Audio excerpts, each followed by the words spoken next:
Buenas noches a todos los amigos. Como todos los lunes vamos a proceder a hacerles el video. Para los que no me conocen, mi nombre es Álvaro Navas. Hoy voy a comenzar con una nota bastante dolorosa y triste. Ya todos están enterados pues de la tragedia que hubo aquí en la vía de aquí de Barranquilla hacia Ciénaga, ahí cerca del pueblo de Pueblo Viejo y Tasajera, en donde 7 humildes pobladores de esa región pesquera y muy humilde sufrió una tragedia horrible cuando un camión cisterna pues de carro tanque cargado de gasolina, 5.000 galones de gasolina, se la dio, se fue a la cuneta y una imprudencia que no me atrevo a criticarla, en donde salieron decenas de vecinos, pobladores y pescadores a recoger la gasolina que se estaba derramando, con una imprudencia tal que pues los llevó lamentablemente a la muerte. A 7 quedaron totalmente irreconocibles y unos 40 heridos. Lo que hay que resaltar o lamentar de esto es que no vayan a pensar que es que uno siempre está buscando culpables en el gobierno, pero esa es la realidad. Es una región totalmente deprimida, un paraje tan bello y hermoso que yo me atrevo a calificarlo mucho más bello que lo que hay hacia el lado de Cartagena. O sea, una región paradisíaca totalmente.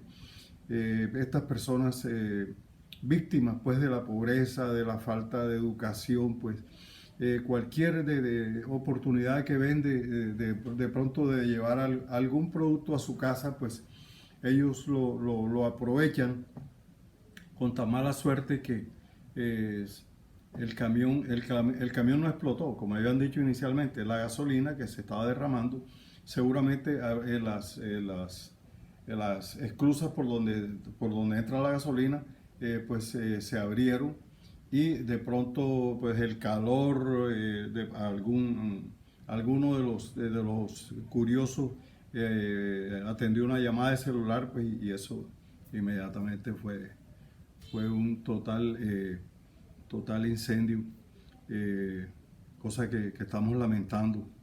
Y pues todo eso sumado pues a la tragedia del COVID, pues hace que este día sea muy triste en la historia especialmente de nosotros de acá de la costa atlántica. Paz en la tumba de esos 7 pobres, que entiendo que todos eran padres de familia, cabezas de hogar. Se impone que pongamos atención en qué es lo que está pasando en Colombia, quién nos está gobernando, quién está mandando, quién se está robando el dinero, porque no podemos aceptar que ocurran tragedias como esta, porque si estas personas vivieran en otras condiciones y que tuvieran una mínima educación, pues no estarían, digamos, lanzadas a esas digamos, aventuras tan riesgosas y que los llevan a la muerte. Muy triste este día. La columna del día de hoy yo la he titulado Pandemia con final agridulce. Es una pregunta, ¿será que la pandemia va a tener un final agridulce? Por Álvaro Navas Pérez. Y dice así, perdón, dice así. Las grandes tragedias han servido para que históricamente se reconcilien o se solidaricen los más cerreros opositores y contendores en todos los niveles de la humanidad, como ocurre hoy ha ocurrido entre naciones, después de unas guerras, entre parejas en conflictos divorciadas o a punto de divorciarse, entre los más encarnizados rivales políticos, incluidos aquel cuando el boxeador abraza al derrotado, al que acaba de noquear, para lo cual se requiere de un importante pero cada vez más escaso ingrediente, nobleza. Pero la enfermedad que padece Colombia está en el alma. Al parecer es incurable. Aquí lo vivimos cuando Gustavo Petro anunció su prediagnóstico de cáncer y en ese momento salieron las huestes uribistas a desearle lo peor. Y recuerden aquel caso cuando la senadora más reaccionaria de la ultraderecha del uribismo, ya ustedes saben quién es, dijo a raíz de la muerte de un octogenario como el Nobel García Márquez, que éste debería estarse quemando en el infierno, en una lamentable demostración de poca y baja condición humana. Pues la gran tragedia colombiana, que es en este momento el COVID-19, la más grande de la historia o de lo que de ella dejen los hoy encargados de conservarla, o sea, conservar esa historia, esa memoria, entre comillas, no ha servido para que lo que históricamente sucede en las grandes desgracias, o sea que en ese momento el ataque y las cizañas cesan o se detengan, no ha ocurrido. Y no se trata de que por causa de la pandemia deban olvidarse o deban archivarse casos y procesos más candentes que atraviesan como lanzas intercostales el cuerpo que conforma el actual gobierno en todas sus vertientes, desde el Ejecutivo, que gobierna cómoda y de manera omnipotente por decreto, entrando a saco en el erario, ante la inacción de un poder legislativo con tapabocas, en el sentido estricto de la palabra, pues gracias a una cuarentena habilidosamente autoaplicada, el poder legislativo, los congresistas, se han negado a las sesiones presenciales, quedando el control político, que es el oxígeno de una democracia, en cuarentena, maniatada y con bozal. Entre tanto, el ratón cuidando el queso.